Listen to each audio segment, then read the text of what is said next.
بسم الله الرحمن الرحیم. زه ډاکټر ثنا بیا هم ستاسو په خدمت کې یم. دا مینجمنت اف انیمال بایټس پارت 2 پریزنټیشن دی او په دې پریزنټیشن کې زه تاسو ته د ډاګ بایټس او هیومن بایټس په اړه کې خبرې کوم. سپي خوړلي زخمونه یا ډاګ بایټس چې معمولا د کورنیو سپیو په واسطه یا هغه سپی چې خپل سپی یا معلومي مریض ته یا شخص ته د هغې په واسطه واقع کیږي او تقریبا 2% واقعاتو کې مخصوصا په اطفالو کې د ډاګ بایټ د خپل سپی په واسطه صورت مومي، یعنی د ماشوم د سپي سره لوبې کوي یا هغې ته آزار ورکوي، د هغې له خاطره دا واقع کیږي. په هغه اطفالو کې چې سن یې د 5 کالو نه کم وي، تقریبا 80 نه تر 80% واقعاتو کې ډاګ بایټ البته په مخ او سر په حصه کې واقع کیږي، او هغه اطفال چې سن یې د 5 نه تر 10 کالو پورې 50% واقعاتو کې د زخمونه البته مخ یا سر کې واقع کیږي، ځکه چې سپی په دې اطفالو کې البته په سر او مخ په حصه کې البته دسترسي لري. څرنګه چې دلته تاسو ګورئ، ډاګ بایټ کیدای شي چې ډیر سطحي او یا دا چې ډیر عمیق پنکچر ووند او یا دا چې ډیر شدید لوی زخمونه وي. هر څومره چې سپی قوي یا سپی لوی یا غټي، سبب د زیاتو جروحاتو کېدای شي او مګر هغه جروحات چې سبب د مرګ د مریض کېږي هغه اکثرا یا دا چې د غاړې په حصه کې یا بعضو نورو وایټل اورګنز په حصه کې، مخصوصا په اطفالو کې هغه واقع کېږي. ډاګ بایټ اکثرا په لاسونو یا دا چې په پښو کې واقع کیږي او اکثرا په راسته لاس کې واقع کیږي. اوس د هیومن بایټس په اړه کې وایو چې کله چې یو انسان بل انسان باندې غاښ ولګي، نو د هغې د غاښونو چاپ البته په جلد کې لیدل کیږي. دا کیدای شي چې ډیر سطحي او هیڅ کوم زخم وارد شوی نه جلد باندې، او یا دا چې ډیر شدید زخم موجود وي. په ماشومانو کې البته هیومن بایټ کې چې دی اکثرا په ګوتو کې یا مخ کې لیدل کیږي، یا دا چې په سینې په حصه کې یا تنې په حصه کې لیدل کیږي. هیومن بایټس په ماشومانو کې اکثرا کله چې دوی لوبه کوي یو بل سره دا واقع کیږي، او اکثرا خپل لاس د بل ماشوم په خوله کې ورکوي، یا دا چې د لوبو په وخت کې دا واقع کیږي. بعض اوقات د لیګل یا حقوقي مسایل منځته راځي چې یو نفر ادعا کوي چې دا ماشوم فرضاً د بل ماشوم په واسطه دا غاښ لګول شوی دی، یا د دې لپاره چې معلوم شي باید چې د انټر کیناین یا 2 کیناین غاښونو په منځ کې فاصله د بایټ حصه کې باید اندازه شي. که چېرته 3 سانتي مترو نه دا زیاتي دا د یو کاهل شخص په واسطه شوی ده، او دا ادالت چایلد ابیوز کې البته حسابیږي. بعض اطفال او یا کاهل اشخاص البته عادت لري چې خپل نوکان خوري، نو دا بعضا سبب د زخمونو کیدای شي، او یا دا چې بعض ماشومان خپل ګوته په خوله کې ننباسي، نو دا دلالت دی روحي تکلیف او یا متابولیک دیزیز کېدای شي او دا کېدای شي سبب د زخمونه وشي. بعض اوقات پارانوکیا یا چې انفیکشن د ګوتې د نوک په اطراف کې دا د دې له خاطره پیدا کېږي چې ماشوم خپله او یا دا چې ماشوم مور او یا پلار د ګوته په خوله کې ننباسي سبب د انفیکشن کېږي او بعضا د نوکانو قطع کول هم کېدای شي مګر دا کمتر امکان لري، مګر اکثرا د خپل ماشوم یا ماشوم مور کېدای شي چې سبب د انفیکشن وشي. بعضې اوقات د جنگ و جدال په وخت کې کله چې یو نفر په د بوکس په واسطه بل نفر ووهي نو د هغې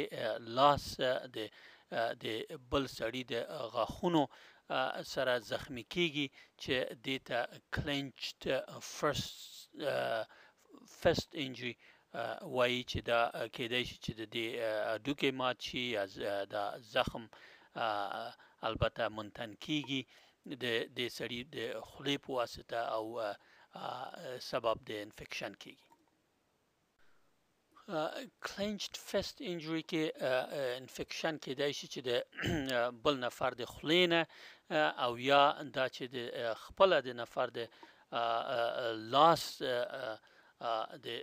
جلد د سطحې نه داخل شي او خطر د دې دی چې د لاس د مفاصلو ته دا انفیکشن انتشار وکړي. کلینچ فست انجری اکثرا فورت متکارپوفالنجیل جوینٹ کې پیدا کېږي او اکثرا راسته لاس کې یا ډامیننت هند کې البته پیدا کېږي. اگر چې دا زخمونه ډیر واړه دي تقریبا 15 ملیمتره دی، مګر د دې له خاطره چې دا جوینټ کپسول ته ډیر نږدې ده نو امکان د دې زیات دی چې دا انفیکشن د مفصل ته انتشار وکړي. په کلینچ فست انجری کې کله چې لاس یا ګوتې وغوړول شي یا ریلیکس شي نه د واکیوم غوندې دا انفیکشن د عمیقو انساجو ته او تندن شیت ته را انتشار کوي او دا زخمونه سبب د دې کېدای شي چې د عمیقو انساج منتن کی او همدارنګه سپټیک ارترایټس سبب کېدای شي او اوستیومیلایټس سبب کېدای شي. اکثر مریضان د هیومن بایټ ته دومره توجه نه کوي او ډاکټر ته مراجعه نه کوي ابتدا کې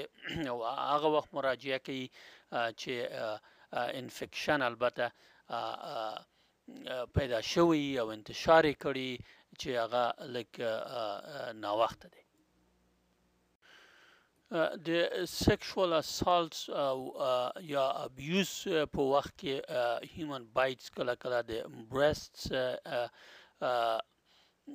کې او یا دا چې جنټل ایریا کې هم واقع کېږي. لکه نور